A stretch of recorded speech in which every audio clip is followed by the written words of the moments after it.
उत्तराखंड प्रदेश में आज से सामान्य नागरिक संहिता यानी कि यूसीसी लागू हो चुका है और उत्तराखंड भाजपा की तरफ से दावा किया जा रहा है कि देश भर में उत्तराखंड पहला राज्य बन चुका है यूसीसी लागू करने वाला। लेकिन मुख्य विपक्षी दल कांग्रेस इस पूरे यूसीसी को लेकर क्या कहता है, खुद प्रदेश अध्यक्ष करण महाराज जी इस वक्त हमारे साथ है। महाराज जी, यूसीसी लागू करने वाला उत्तराखंड पहला राज्य बन चुका है, लेकिन आप लोगों को आपत्ति है इसके प्रावधानों को लेकर, क्या कुछ? देखिए, पूरा पॉलिटिकल स्टंट है और कुछ नहीं। उत्तराखंड को इन्होंने एक गिनी पिग के रूप में इस्तेमाल किया है। ये केंद्र का सब्जेक्ट है और इनकी तो मजबूत सरकार है केंद्र में।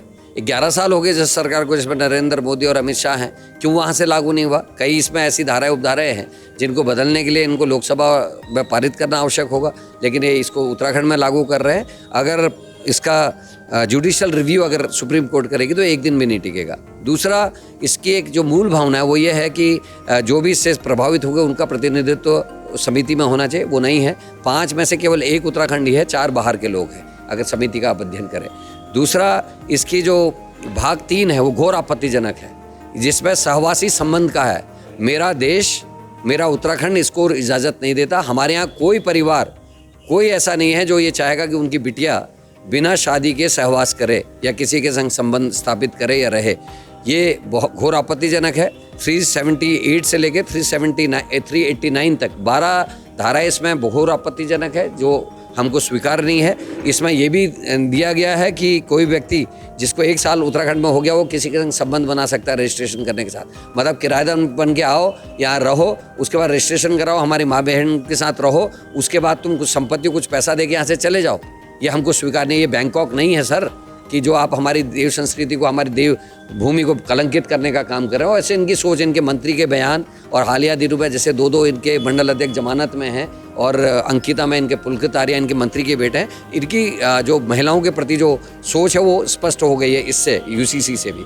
दूसरा, इसमें इनकी जो भाग 1 है जिसमें धारा 40 में विवाह विच्छेद को किया गया है, उसमें इन्होंने कहा कि अगर वाद उत्तराखंड में 2 जगह चल रहे हैं या वाद 2 जगह चल रहे हैं तो उसको हम 1 जगह ले आएंगे। मैं ये पूछना चाहता हूँ, अगर महिला ने वाद उत्तराखंड में कर रखा और पति ने वाद यूपी में कर रखा या मुंबई में कर रखा या पति ने यहाँ कर रखा और पत्नी ने वहाँ कर रखा, तो उसको कैसे आप एक करेंगे? ये कन्फ्यूजिंग है और ये यूसीसी कतई स्वीकार नहीं है। हम पूरे प्रदेश में जाकर लोगों से भाग 3 पर चर्चा करेंगे और ये पूछेंगे कि कौन ऐसे लोग हैं जो यहाँ अपनी बेटियों को बिना शादी के दूसरे से संबंध बनाने की इजाज़त देता है। देखिए, आपने तमाम खामियां गिनाई, लेकिन सरकार का दावा है कि 2 लाख लोगों से आम राय ली गई, सहमति ली गई, उसके बाद इन चीज़ों को इम्प्लीमेंट किया। सर, आपके माध्यम से मैंने पहले भी कहा है और आज भी मैंने प्रेस में कहा है कि सरकार वो 2 लाख लोगों का आंकड़ा तो पेश करे। कौन लोग हैं? रिसर्च करने वाले, साथ में जो हमारे पत्रकार साथी हैं, साथ में जो अन्य पार्टी के लोग हैं, वो उन लोगों में से कुछ लोगों से मिलकर बात तो करेंगे। मेरे को तो ये पिछले 1 साल में मैं हर मीटिंग में जाकर भाषण में भी बोलता, कोई है जिससे यूसीसी में राय मशवरा चर्चा हुई? एक भी आदमी आज तक नहीं मिला जो कह रहा है कि मुझसे इस पर राय मशवरा किया गया।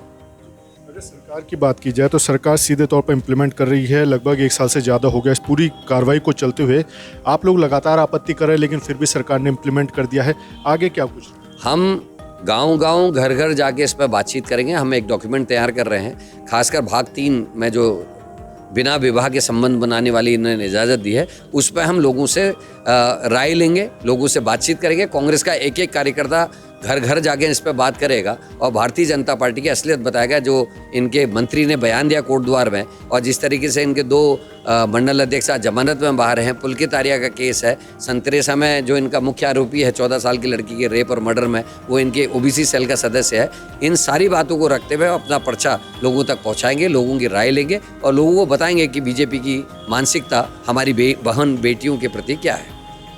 उत्तराखंड प्रदेश में यूसीसी लागू हो चुका है और विपक्ष ने इसमें तमाम खामियां गिनाने का काम किया है। बड़ा सवाल यही है कि अगर इतनी सारी चीज़ें हैं, उसका जवाब कौन देगा? इसको लेकर खुद उत्तराखंड कांग्रेस आमजन के बीच जाने का काम करेगी और उनसे तमाम जो यूसीसी में उनको खामियां नजर आ रही हैं उसको लेकर जवाब मांगेगी। अपने सहयोगी रुपेश नेगी के साथ अजीत काम्बोज, देहरादून।